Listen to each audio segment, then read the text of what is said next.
We're all set. Thank you. Good morning, council members and state officials or representatives, members of the public. This is the June 2nd meeting of the Social Equity Council, which I'm calling to order at 10:02 a.m. At this time, I'll call the roll. Councilperson Abercrombie. Present. Councilperson Beeman is unable to join us. Councilperson Betts. Present. Councilperson Borges. Present. I am here. Councilperson Davis. Councilperson Gaddis. Here. Councilperson Hawkins. Present. Councilperson Jefferson. Present. Councilperson Marr. Councilperson Medina. Here. Councilperson Maine. Here. Councilperson Shirley. Present. Councilperson Skyers Thomas. Present. Councilperson Valdez. Present. Councilperson Venator. Councilperson Walton. Present. Thank you. Next item on the agenda is the approval of the May 5th, 2026 regular meeting minutes. May I have a motion? So moved. Second. Any discussion? Hearing none, all in favor? Aye. Aye. Any opposed? Any abstentions? Noting that council persons Lamar and Valerie have joined after the roll call. Good morning. Next is recommendation to approve JB ACRE 0015709. I have a motion. So moved. And a second. Any discussion? Hearing none, all in favor? Aye. Aye. Aye. Any opposed? Any abstentions? Great. We also, Director McGee emailed this body to request an addition to the agenda for another EJB application. So at this time, I'll request a motion to add EJB ACRE 0015710 to the agenda for consideration. So moved. Second. Any discussion? Seeing none, all in favor? Aye. Aye. Any opposed? Any abstentions? Great. And now may I have a motion to approve ACRE 0015710? So moved. Second. A second. Great. Any discussion? Hearing none, all in favor? Aye. Any opposed? Any abstentions? Great. Acknowledging Councilperson Davis. Good morning. Next up is our SEC updates.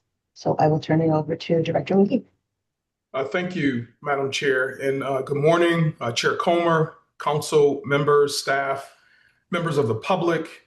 As we reach the midpoint of 2026, today's meeting serves as an important opportunity to reflect on where we are as an organization, review our progress against the council's strategic plan, and discuss the work ahead.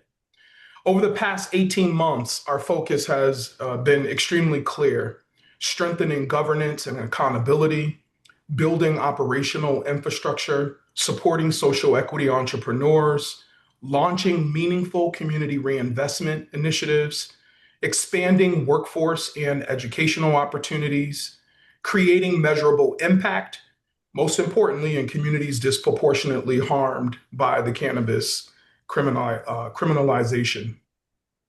The council's work continues to be guided by our social impact framework, which serves as the foundation for how we approach policy, reinvestment, workforce development, entrepreneur support, and long-term community transformation. When I joined the council in late 2024, we committed to building an organization that was transparent, accountable, operationally sound, and focused on results. Today, I am extremely proud to report that we continue making meaningful progress toward that vision. The presentation this morning will reflect not only where we are today, but where we are positioning the council for long-term sustainability and impact. Cesar, if you can bring up, thank you. So council members, before we discuss finances and programs, and you'll hear from my team, I want to begin with the broader organizational picture. The roadmap before you reflects the evolution of the Social Equity Council over the past 18 months. In 2024, the Office of the State Comptroller released its special examination of the council. And while that report identified opportunities to strengthen governance, operations, internal controls, transparency, communication, and strategic planning, it also provided a valuable opportunity for organizational reflection and improvement. So rather than viewing those recommendations as criticism, we use them as a blueprint for growth. Many of the recommendations outlined in that report directly informed our 3-year strategic plan, organizational restructuring, internal policy development, governance enhancements, legislative priorities, and operational reforms. Since late 2024, we have collectively, council members and staff, developed a formal operating model, established a comprehensive strategic plan, strengthened financial oversight, improved procurement and contracting procedures, expanded stakeholder engagement, built stronger reporting systems, created clearer roles and responsibilities, increased accountability across the organization, specifically in partnership with the Department of Economic and Community Development, developed measurable performance indicators, and strengthened entrepreneur and community support systems. Simply put, the council today is operating from a much stronger foundation than it was 18 months ago. So the work continues, but the progress is real. And I really, go back a slide. It was extremely important for me to share where we've come and how much we have evolved, so that the council can really understand the great work that you all are putting forward in partnership with council staff. Next slide. So I will now turn to the council's financial report. This is in addition to the detailed report shared with the entire council prior to this meeting. Fiscal stewardship remains one of our most important responsibilities. For fiscal year 2026, the council's approved budget totals approximately $17.6 million, including in that number, approximately $12 million is dedicated to community reinvestment activities. As of May 31st, 2026, our monthly expenditures totaled approximately $205,311. Monthly operating expenditures totaled approximately $95,294. Total monthly expenditures totaled approximately $300,605. These expenditures support the council's core priorities, including community reinvestment implementation, entrepreneur support services, workforce, and educational initiatives, communications, stakeholder engagement, and chief among all of this, compliance and operational infrastructure. The council has also approved and encumbered approximately $38.8 million in contracts and investments supporting community reinvestment, grant administration, entrepreneur support services, and long-term organizational capacity building. As I often remind staff, our goal is not simply to spend resources. Our goal is to invest resources strategically in ways that create measurable outcomes and lasting impact. Next slide.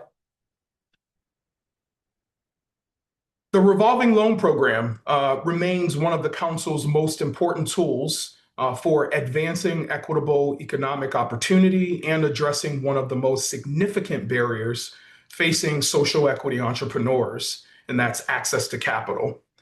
As council members know, the General Assembly authorized up to $50 million for social equity cannabis revolving loan fund, with an initial allocation of $10 million dedicated to supporting eligible social equity entrepreneurs. I am pleased to report that as of May 31st, 2026, 8 loans have been approved and dispersed. Total capital deployed equals $3.48 million. Approximately $6.52 million remains available for future lending opportunities. These investments represent more than financial transactions. They represent entrepreneurs opening doors, creating jobs, building businesses, and participating in an industry that was intentionally designed to create pathways for those disproportionately impacted by cannabis prohibition. As we continue refining the program, our focus remains on balancing responsible underwriting with meaningful access to capital while ensuring the long-term sustainability of the revolving fund. Council staff are also working to better align the loan program with our emerging entrepreneur development strategy, technical assistance resources, and future grant opportunities so that social equity entrepreneurs receive not only capital, but tools and support necessary to build sustainable businesses. Next slide. I'm also pleased to report continued growth in the council's revenues. For the month ending May 31st, cannabis excise tax revenue totaled approximately $1.97 million. Our revolving loan interest revenue totaled $11,965. Our revolving loan principal revenue totaled about $10,434 for a total monthly revenues of approximately $1.99 million. And we're super excited about the revenue that we're able to garner to reinvest back into our revolving loan program, not limited to. Year to date, our cannabis excise tax revenues exceeded. So we got about $17.3 million with a total SEC related revenues exceeding $17.4 million. Compared to this same period last year, revenues have increased by approximately $5.6 million, representing a 48% increase year over year. So this growth, you all, is significant because it expands the council's ability to invest in community reinvestment, workforce development opportunities, educational opportunities, entrepreneurial support, and long-term economic mobility initiatives. Next slide. I always think, sharing this is really important. The council's long-term financial outlook, it remains very strong. For the sake of just reminding council and the public, our primary revenue sources continue to include the cannabis excise tax revenue, hybrid retailer conversion fees, and of course, I just mentioned on the previous slide, our revolving loan interest income as well as principal repayments. On average, monthly cannabis revenues have continued to grow. Fiscal year 24, we had about 946,000. The following year was 1.12 million. And here we are in fiscal year 26 at 1.39 million. So this trend demonstrates both the continued maturation, of Connecticut's cannabis marketplace and the council's increasing ability to support long-term investments. Looking ahead, projections from the Office of Fiscal Analysis anticipate continued revenue growth through fiscal year 2029. So that growth will provide the council with a stronger foundation to support future reinvestment, workforce development, entrepreneur support, and community-based initiatives. So before transitioning to staff, my team will provide a few updates. I would like to provide a brief update regarding, and you can drop the screen, Caesar, for a second, an update regarding the recently completed state auditors review. As many of you know, the Office of the State Comptroller's Special Examination was publicly released in 2024 and reviewed council operations during fiscal years 23 and 24. You all are in receipt of the state audit for you to review. I think we're like the last 4 pages of the entire audit. We're housed within DECD, so DECD provides support to several other agencies, and we are super appreciative of their support. But if you all want to look as I'm talking, please do so. It's at the end of that file that I shared with you all. And again, for the public, the report will be shared soon. So the recommendations outlined in that report directly informed many of the improvements reflected in our strategic plan and organizational roadmap. The state auditors have now completed their audit of the Department of Economic and Community Development, which includes the Social Equity Council. That report is expected to be publicly released later this month. I believe it is important to provide context. The audit primarily reviews historical periods during fiscal years 2023 and 2024. The organization being evaluated during much of that period is not the organization operating today. Since joining the council in late 2024, we have implemented substantial operational, financial, governance, and legislative reforms. This include adoption of a formal strategic plan, enhanced financial controls, improved procurement and contracting practices, expanded reporting requirements, stronger documentation standards, increased stakeholder engagement, additional safeguards within the revolving loan program, and lastly, moving toward an enhanced grant oversight and compliance procedures. Many of these observations identified during the audit period have already been addressed through actions taken over the last 18 months. I view both the Comptroller's report and the state auditor's report as a snapshot or snapshots of a particular point in the council's evolution, not reflections of where the organization stands today. Strong organizations embrace oversight, of which we do. We learn from it and we improve. That is exactly what the council and staff have done. So today, we are operating from a much stronger foundation, and I am proud, extremely proud of our council staff, our council members, of the progress we have made together. So at this time, Caesar, you can bring the presentation back up. I would like to invite our Chief Legal Officer, Nichelle Mullins, to provide an overview of the 2026 legislative session, including legislation impacting the Social Equity Council, social equity entrepreneurs, and the broader cannabis regulatory framework. Nichelle? Good morning, council members. It's a pleasure to see you all today. So I am going to largely utilize the legislative session report that was sent to you, I believe yesterday, either Friday or yesterday. I can't remember. All of the days are colliding at this point. So please reference that, and I will be going right in sequential order, starting with HB 5350.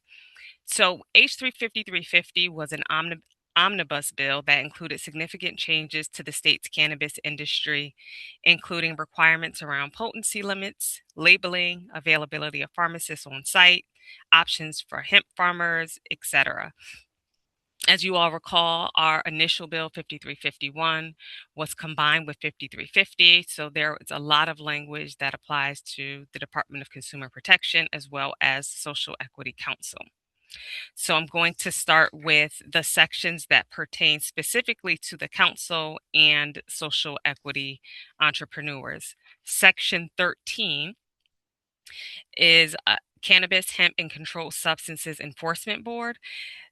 It was just a quick change to rename the board to the statewide Cannabis, Hemp, and Controlled Substances Enforcement Board.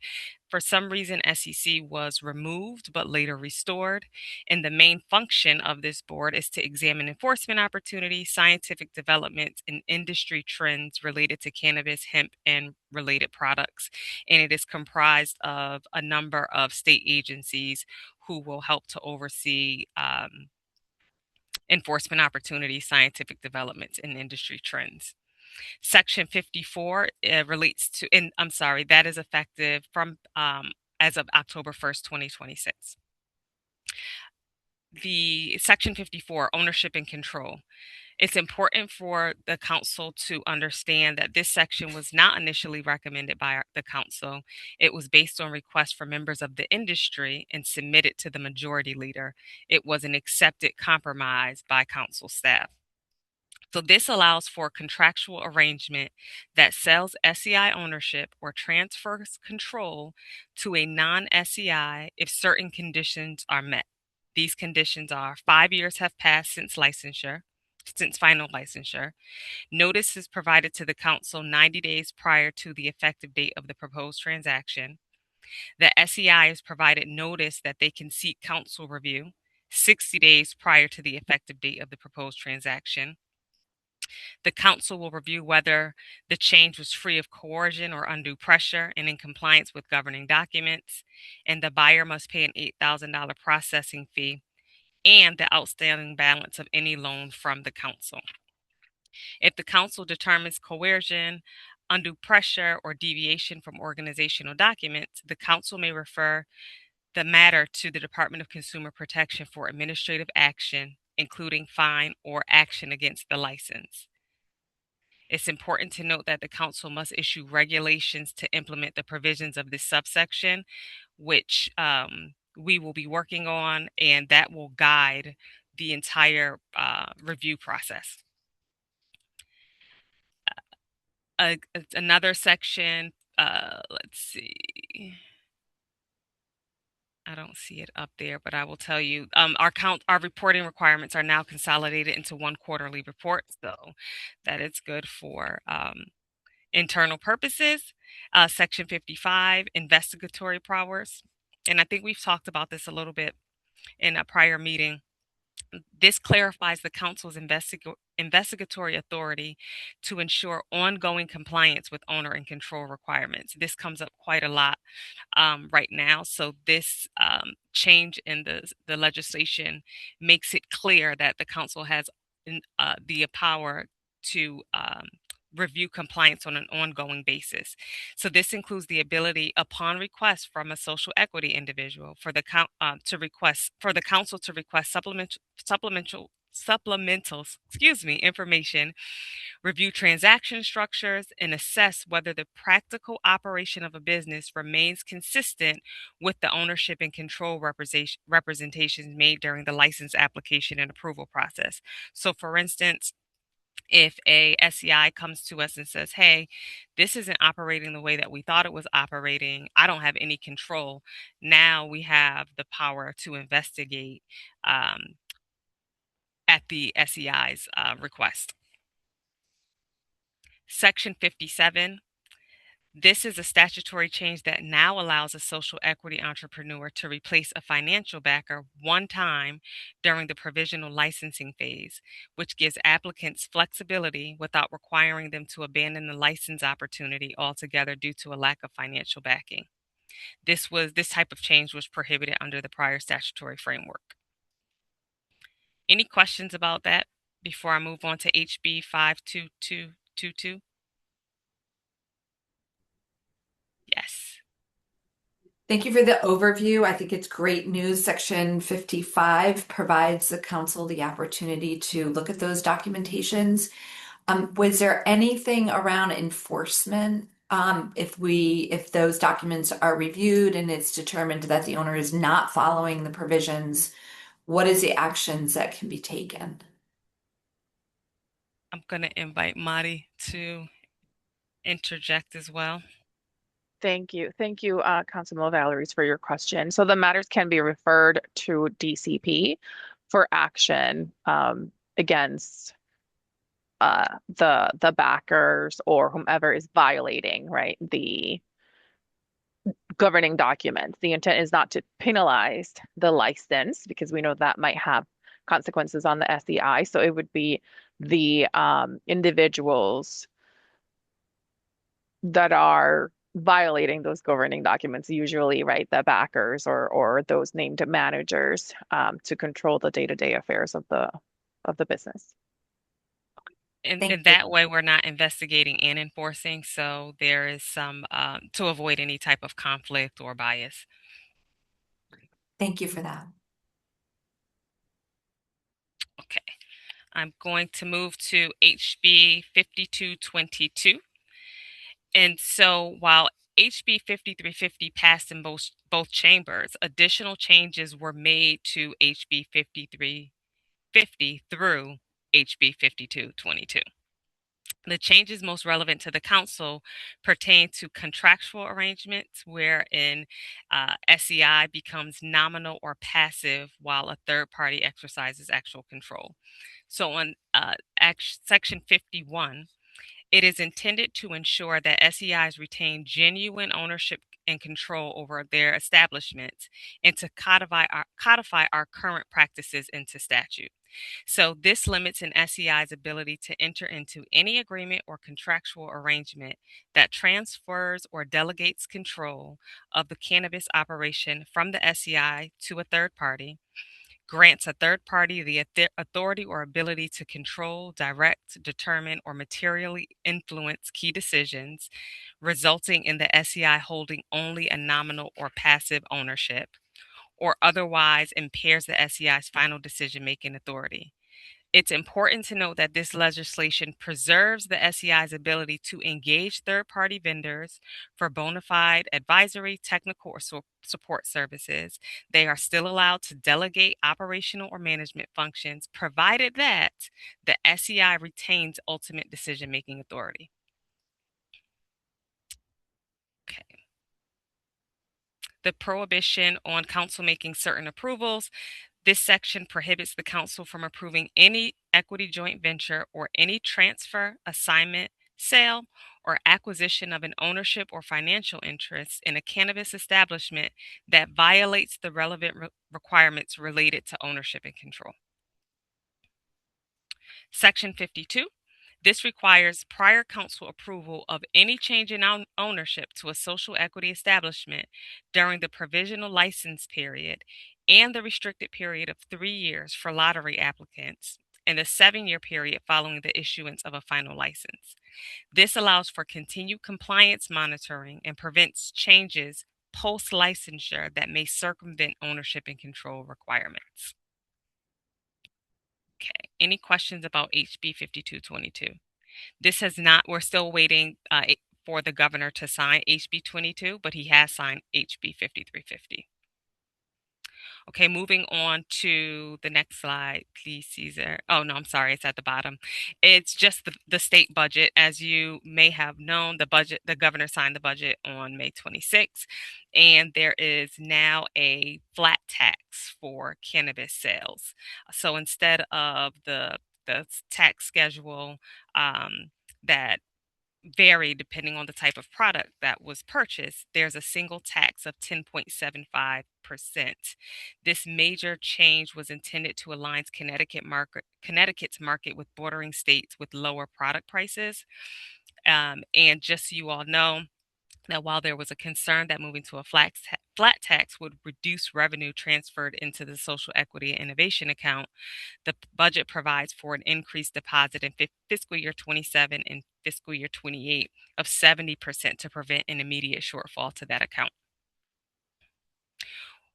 The council did propose legislative language to clarify provisions regarding ownership of multiple EJVs by the same SEI, but it was ultimately not adopted. And so current restrictions are in place regarding one AGVA equity joint venture per SEI, with the exception of two equity joint ventures for Section 149 cultivators. This might be something that we can consider in the next legislative session if it pleases the council. So our next steps include issuing policies and procedures by October 1st, 2026 to implement the changes mandated by the new statutory provisions. And then after that process, we will need to initiate the regulation process as required by statute. But the council will hear more about all of that as we are developing those policies and regulations. That concludes my report. Are there any questions? Yes, Council Member Jefferson. Councilman Jefferson. Thank you for your wonderful report. My question is, and maybe you don't have to address it, Attorney Mullins. Anyone on the staff could address this question.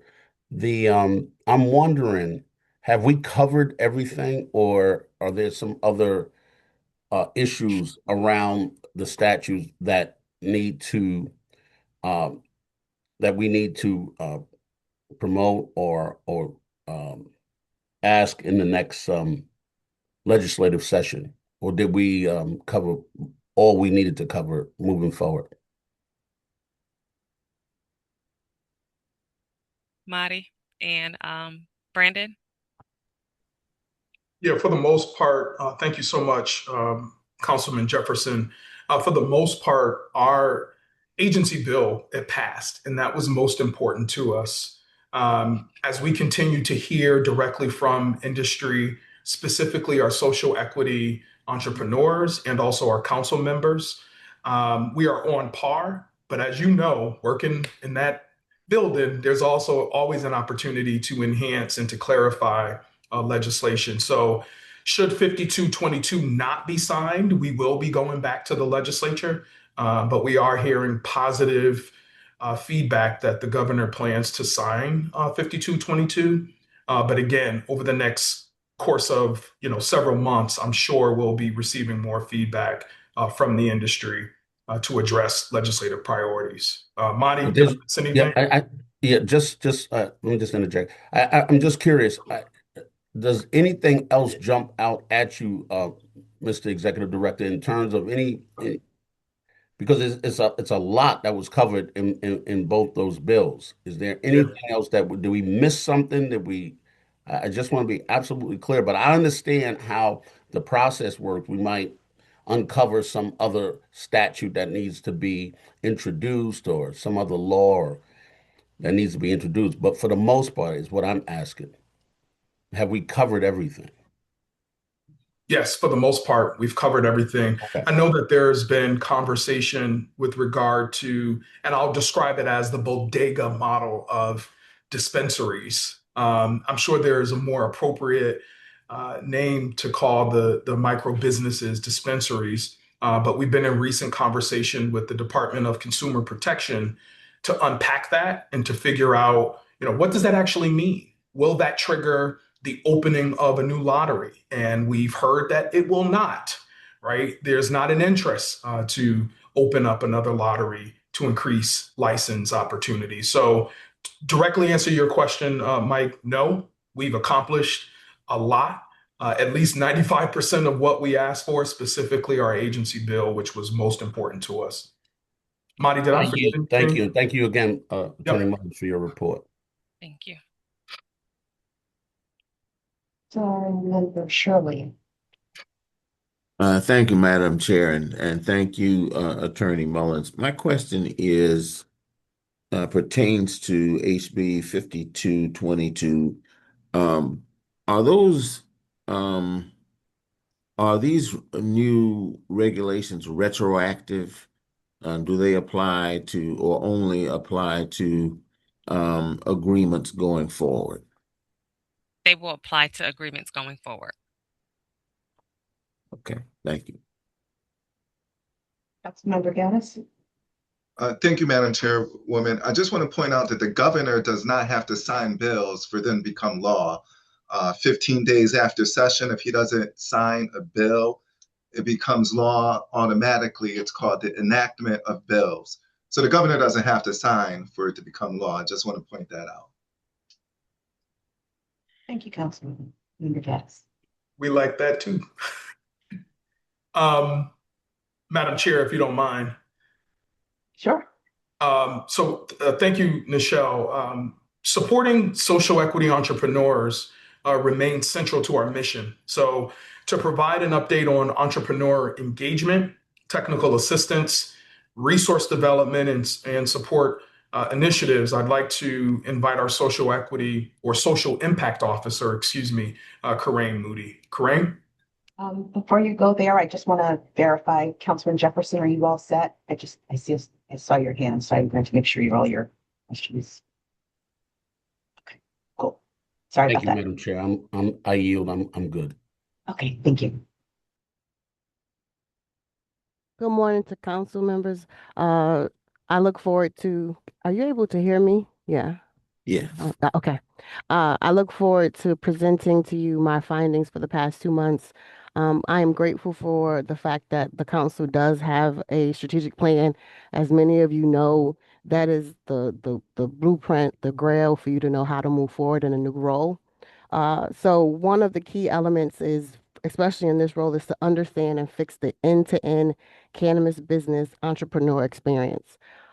In the past few weeks, I've had the opportunity to talk to and, do some research and meet some of our social equity entrepreneurs.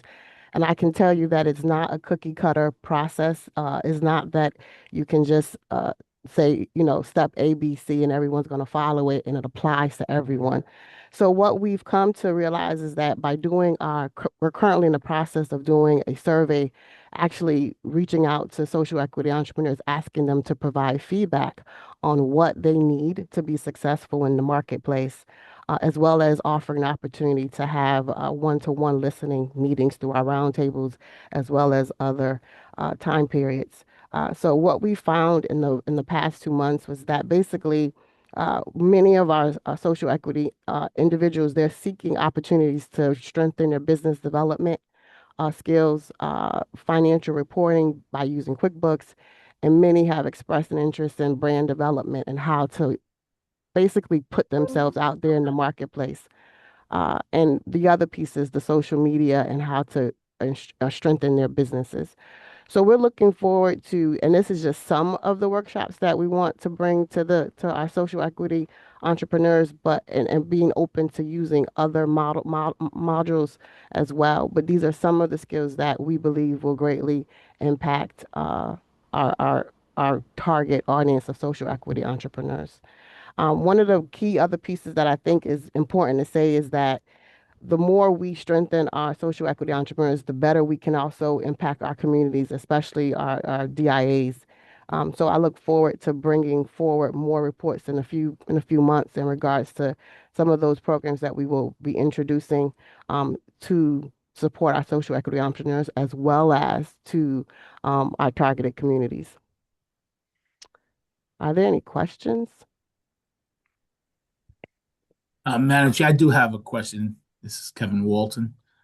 Thank you for that report. I just had a quick question in terms of the core skills that we want to offer.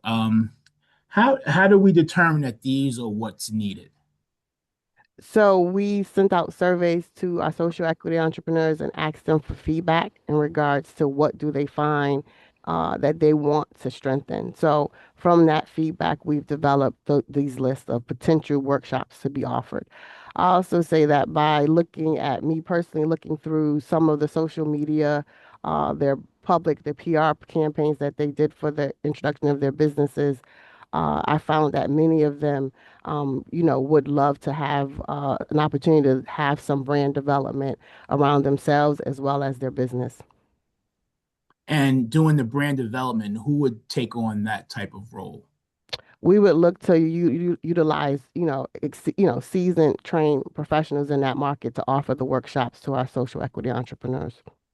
And do those include some of our current owners who may be doing social media branding correctly? Yes, most definitely. Okay, all right. Most definitely. And thank you for that. And I think my last question would be, given all of your research and the thing you've done, what do you think the two top things that our social equity entrepreneurs are looking for? I would say, I think the first part is sort of having a long-term plan for the business and their role in it. And I think strengthening their understanding of why their entity was given a license matters. And so having that either a personal development plan as well as a business plan going forward and giving them the confidence to be core part of that business and the strategic plan of the business matters the most. I think the second part would be understanding financials and understanding the bottom line and how to navigate, on a day-to-day basis, a business. And so having them have that understanding, especially in terms of QuickBooks, matters as well. Okay, thank you very much. You're welcome. Councilmember Valdez. Thank you. Question regarding the opportunity to work with the CT State system to build out and utilize. They do have a quite comprehensive entrepreneurship associate's degree program. And I think it would be great if we could figure out a way to partner with them, either to support folks going through that program, maybe earning a certificate versus an associate's degree.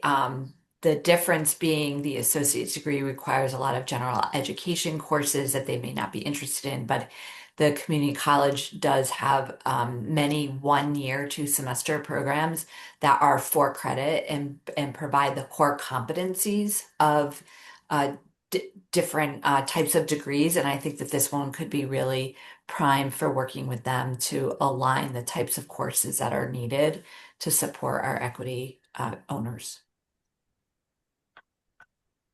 And I'm happy to support that in any way that I can. We work closely with the system. Definitely. I was able to attend one of the sessions on the Career Connect, so I know that we'll be having conversations in the future. Thank you. Councilmember Shirley. Thank you, Madam Chair. In the survey and as you spoke with our entrepreneurs, is it your sense that they, in general, are in sync with their investors, or did you get a sense of some level of conflict with the investors? It depends on the entity that you speak to. I think that you have two buckets of entrepreneurs. You have those who came to the table with their partners and fully invested and knew exactly what they were getting into and had the history experience to actually become a part of the business. I think in other cases, just from sitting on roundtables, you have folks who may not have had all of the experience or understanding of what they were engaging in during the licenses process. But I do think some of the grant programs, as well as my conversations with the executive director, with Brandon, is that we will be working to see how we can merge the two and figure out to get everyone on that straight path towards being 100% invested and knowing where they're going in terms of being a part of it. So it was your sense that where there was misalignment, that there is work that can be done to remedy that. Oh, most definitely. Great. Okay. Thank Definitely. you. That's all I have. Councilmember Medina, I saw your hand up, but now it's not. Councilman Shirley, you covered my question. So Awesome. Okay. Fantastic. Colleen, thank you so much for this information. I think that when we started this work, one of the things that I know council members were, as you can tell, very interested in is the ways in which we could support our social equity entrepreneurs and making sure that we are being additive in terms of the experience. So really appreciate all that you put into this. Definitely welcome. She's not finished. Go ahead, Corinne. Oh, so next slide. So to connect with, I think in my last comment, I was communicating that um, these programs that we're creating are meant to support our social equity entrepreneurs, but also wanting to expand it into supporting the community overall. So I know that there are 10 DIAs that council has already approved that we're seeking to partner with, collaborate on, and I think in conjunction with the community, the R2 programs, you'll soon see the data to support that. So we did have some conversations around the Southern Connecticut State University, the Green Flower Program. This is a technology online program that allows individuals to complete the training, walk away with a certificate in either cultivation, growing, retail, and it's just to strengthen the industry, but it's also to create opportunities for those that were impacted by the war on drugs to actually come away with a positive in terms of career workforce development. And as always, we did mention that we did want to work with Career Connects, and I think in a few we will recircle that process and see if we can get everything rolling in a few months to come. But definitely want to begin to roll out programs that do both, that we are both trying to impact the industry, but also trying to still make a community investment. Thank you, Corinne. Last week marked a major milestone for the council with the official launch of the Reimagine and Revitalize program, our largest community reinvestment initiative to date. The R2. Director Medina, I'm sorry to interrupt. I see though the council member Medina has his hand up. So before you pivot Okay. to Yep. Yeah, apologies. I guess I had a question through the chair on what will likely be more certificate programs that come from colleges and universities and local community colleges. Is there anything that the Social Equity Council can do by way of regulation, criteria evaluation, whatever it may be, that provides meaning to those certificates beyond just the certificate itself? That holding that there is a business incentive to hire folks with those types of certificates, I guess. Because I'm just trying to understand how the education market can actually be connected to the business environment and those certificates hold value within that business environment. I don't know if I'm asking that in the right way, but I'm trying to, if anybody else can help articulate that, I would welcome. I'll jump in really quickly before Corinne. But just to remind the council, we do have two sets of plans that are part of the application process. We have our social equity plan, right? And then we also have our workforce development plan. And that is important to the council because that is a business saying, hey, here's what I'm promising to do for that particular DIA where my business is actually being stood up. And also for a micro cultivator who might be outside of the DIA of which we approved and providing opportunities to that DIA. In addition to that, we are working with other business associations, CBIA, Metro Alliance, just to name a couple, OWS and others, to really make sense of this, right? We're training people, but we also want to ensure that they have a direct access to a job while they are currently, being trained.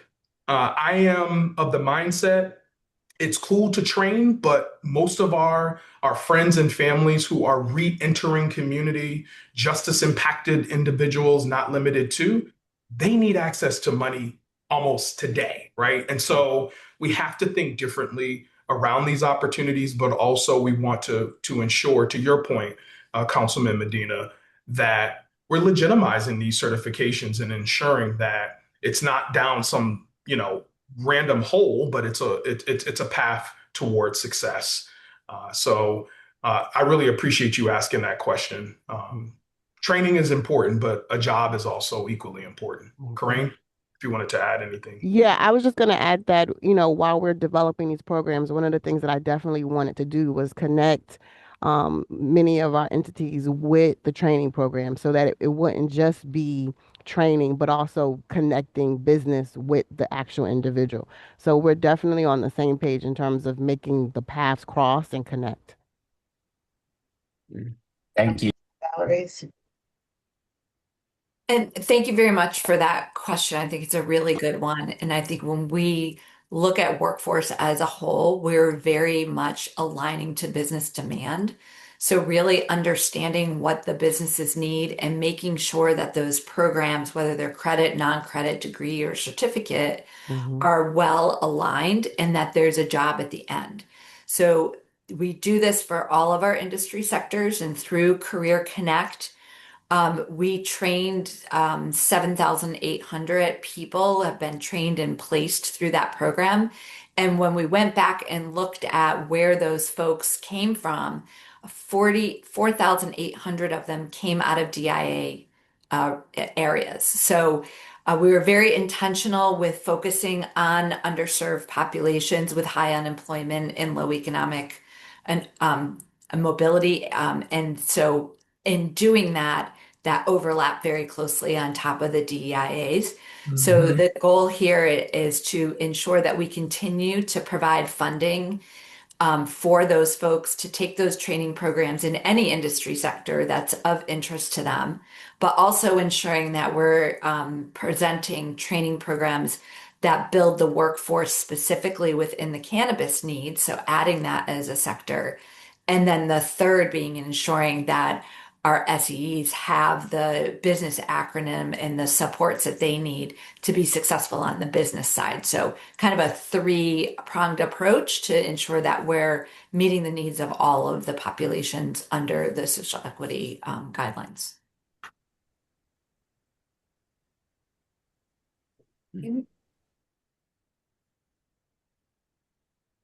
Can I Yeah, I don't see any more hands. Okay, awesome. Thanks again, Corinne, and thank you, council members, for your engagement on that. Again, last week marked a major milestone for the council with the official launch of the Reimagine and Revitalize program, our latest community reinvestment initiative to date. The R2 program represents approximately $36 million in community investments over 3 years and reflects extensive planning, stakeholder engagement, and council direction. To provide an update on the launch, implementation timeline, information sessions, and next steps, I'd like to invite our Chief Programs Officer, Madi Colasso Cruz. Madi? Thank you. So as Brandon mentioned, right, the notice of funding opportunity was released on May 26th last week with a deadline of July 15th, 5 p.m. to submit applications.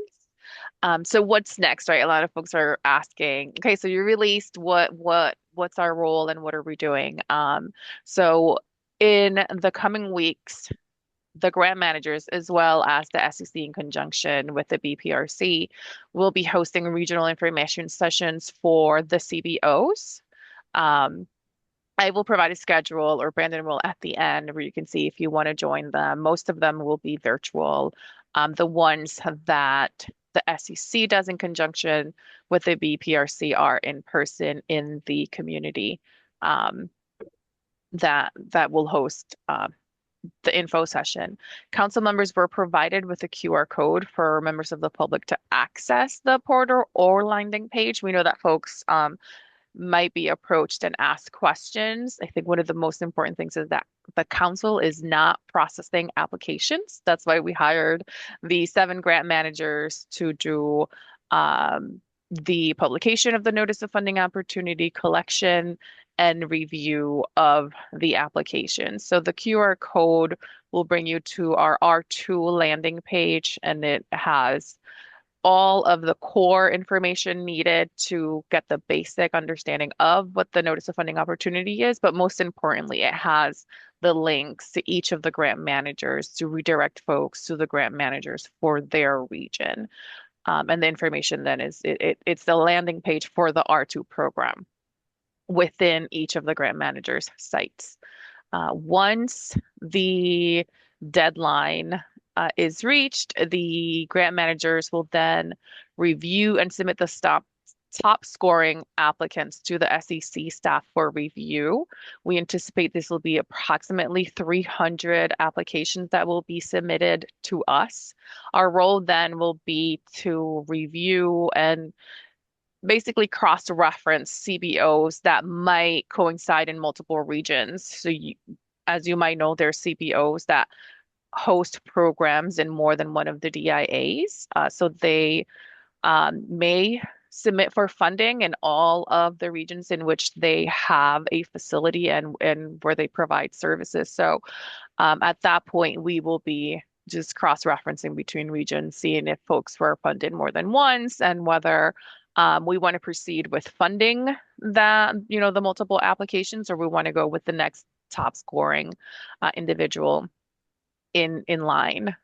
Once we've done that filtering down to 180 community-based organizations, we will then have a meeting with the Community Reinvestment Committee to have an initial approval of the roster, which will then be shared with the full council meeting for approval. As you know, we are statutorily, well, council members are statutorily required to vote on subgrantees. So that we anticipate will be taking place in September, where we will have to convene both a special meeting for the reinvestment committee to do that initial voting that will then be recommended to the council again during a special meeting just to vote on the final approval for the recommended CBOs.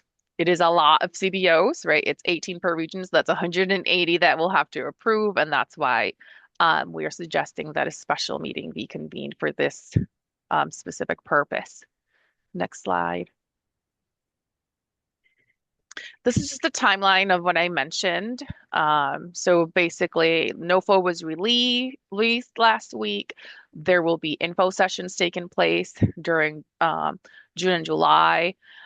The application deadline, July 15th at 5 p.m.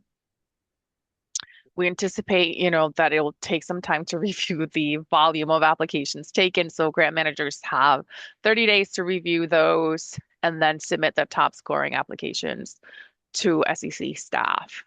As I mentioned, we are suggesting that special meetings be convened in the month of September to then have the grant managers enter into contracts with the approved CBOs in October, which is when they would be seeing their first installments being distributed into the community. Any questions?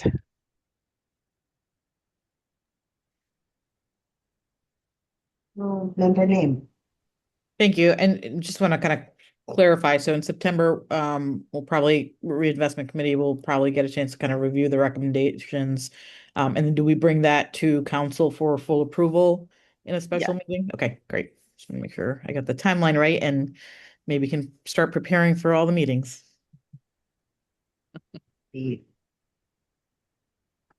Awesome. Not any other hands. Yep. Thank you. Thank you, Mike. All right. Thank you so much, Madi, on providing that update. So before we conclude, I would like to, next slide, leave the council with a few important reminders. We do have some upcoming committee meetings this month, so we can't let y'all off on vacation just yet. Committee meetings remain critical to the advancing of the council's work, so I encourage all council members, especially those council members who are part of the committees that you see on the screen there, to remain engaged and continue participating in these important discussions. We also have Social Equity Entrepreneur Virtual Roundtable coming up next week on Tuesday. Thank you so much to those council members who were able to make last month's virtual roundtable. Those meetings are via Zoom at noon. So we can reshare that link so that you could be a part of those sessions. They continue to provide valuable and safe spaces for direct engagement with social equity entrepreneurs across the state. Also, as part of the R2 community reinvestment rollout, as already mentioned, we have some information sessions. As you can see on the screen there, we invite council members to be a part of those meetings. Actually, don't see them on this screen. It was probably on the next one. But there is a council market outlook working group. Tuesday, June 23rd, that's virtual. We'll also share that link with council members. Next slide. Here we go. SEC, BPRC info sessions. And again, this was our strategic engagement, working alongside our members of the Black and Puerto Rican Caucus to ensure that all CBOs have access to this information. And so we wanted to work alongside them. So we have 2 coming up. We'd love to have all of you come on down to Norwalk with us. And we'll be traveling down. Representatives Sims and Roberts will host us. And Waterbury, all my Waterbury peeps, Ojala and Avery, we will be there on June 10th. So I think we should move these in reverse order, so I'm not going backwards. But June 10th, representatives, again, Reyes and Butler will host us. Next slide. All right. Here's some more information for you. All of the info sessions hosted by our grant managers. Okay, the information is here. We'd love for you to share this information with your networks.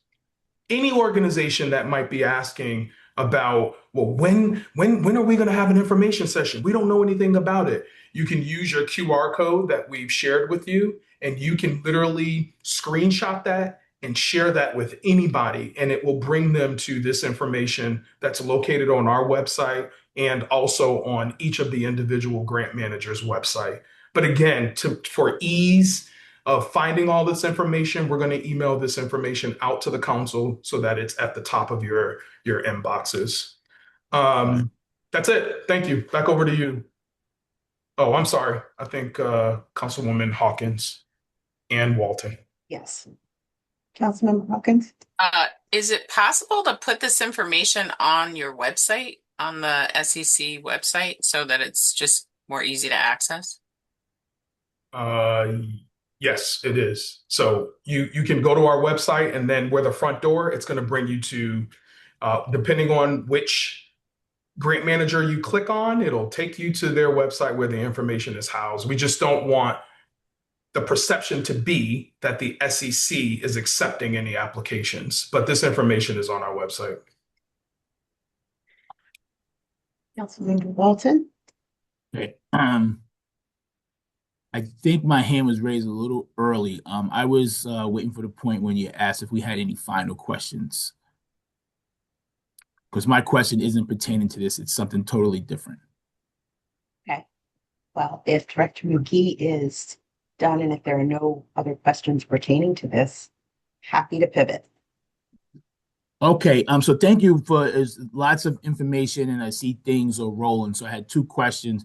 The first question was around the reinvestment. So I saw the timeline, and when should we expect that funds will begin to roll into communities? And then number 2, a totally separate, there was an email that was sent to the council on 5/26 regarding, education in schools and things of that nature. And I just want to know if there's any response to that. And particularly, I think folks on this call know that I'm particularly concerned about the need for education of young people around prevention and intervention of cannabis and vapes and all of the other things, but also the workforce development piece for young people coming out of high school and between 18 and 22, specifically a population that I work with here in New Haven. So those are my two questions. Yeah, great questions, Councilman Walton. Thank you so much for asking those.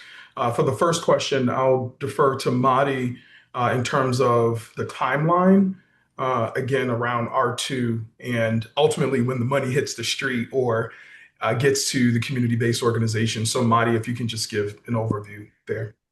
Sure, thank you. So after the subgrantees that are approved by the council enter into a contractual agreement with the grant managers, that's when they will see the first installment of their award. So in terms of specific timelines, we are aiming for that special meeting to happen in September for the approval of the 180 community-based organizations, and hopefully in October the grant managers will have those grant awards contracts finalized with their subgrantees. And then your second question, we continue to work with various stakeholders through our Market Outlook Working Group, where we have 3 committees, one specifically on youth. And thank you so much, Kevin, for being so engaged on that committee with respect to our young people. Municipal relations, we want to ensure our municipalities understand where they fit in the conversation. And then we have our industry-related cannabis and non-cannabis working group. But specifically around youth, we are, and Jesse and Caesar, keep me honest if I'm misquoting here, but we do have our cross-committee meetings where we are bringing all of committees together to better align their feedback and recommendations as to how we move forward. But specifically around young people, we're hearing a couple things. We're interested in establishing a statewide youth advisory committee.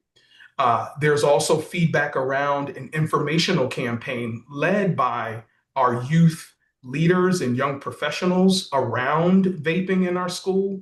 And also how can we align a lot of our feedback and information with those organizations who receive funds through our R2 program, specifically around youth initiatives. So a lot of moving pieces. We don't have any concrete initiatives set out yet as a result of our working group input, but please stand by and stay close. More information to come. Hopefully that gives you a little something of what we're doing. But before we turn it over to Chair Comer, we do have some additions to our team. We have 2 amazing legal interns, so I just want to turn it over to Nichelle and Douglas just to introduce them. I'm not sure if they're in a position to turn on the screen so that council members can see them, and maybe they can briefly, they have to share with you. Okay.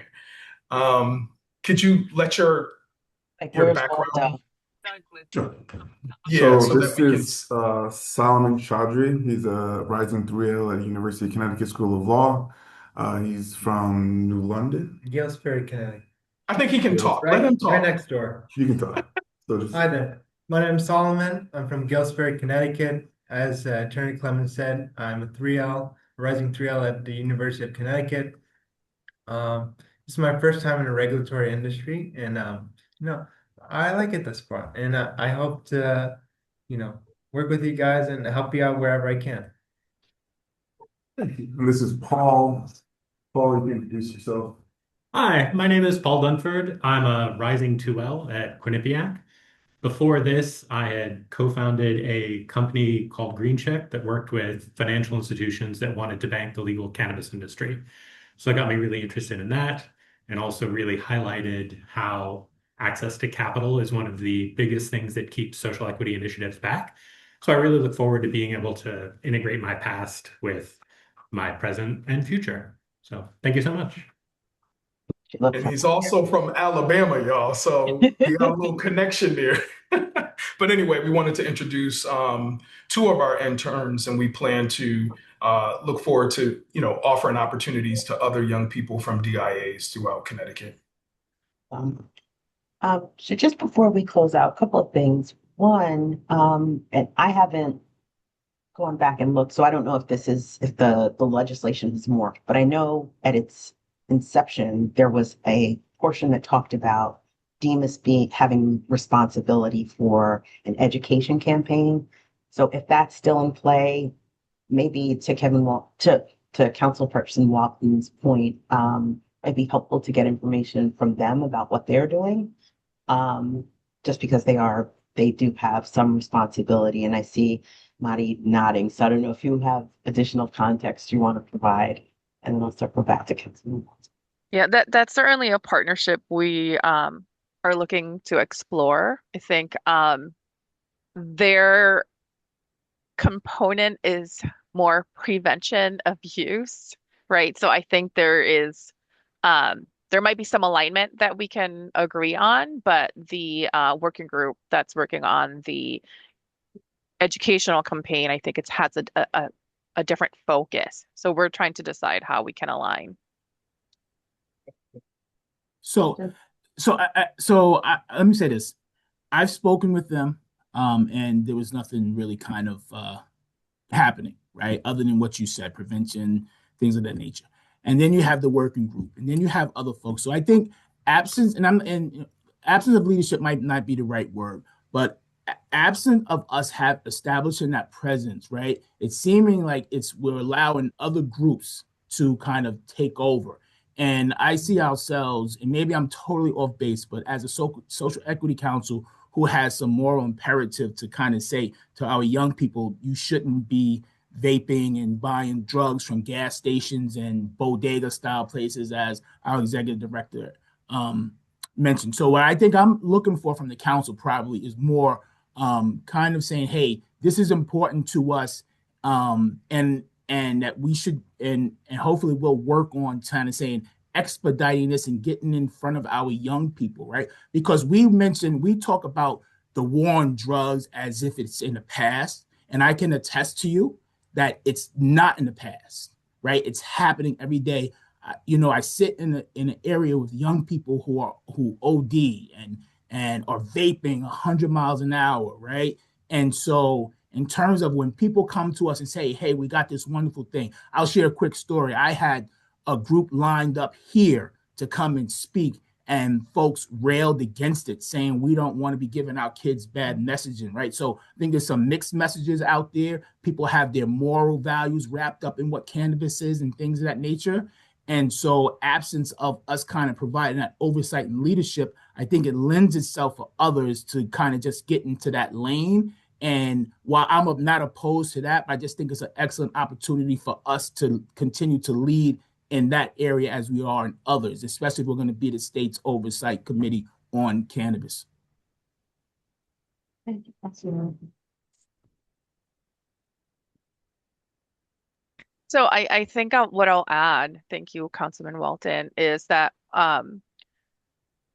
because we understand the importance of what you said, right? Consumption from the smoke shops, the bodegas, the gas stations.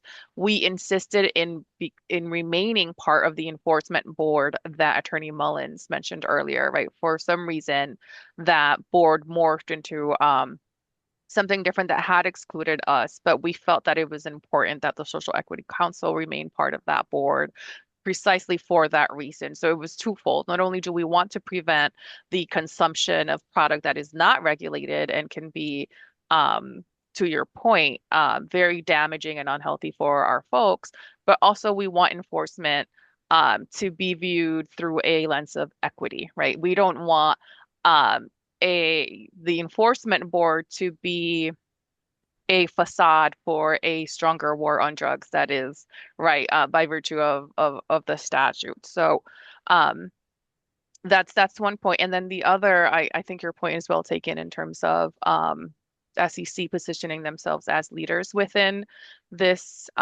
specific need for our youth.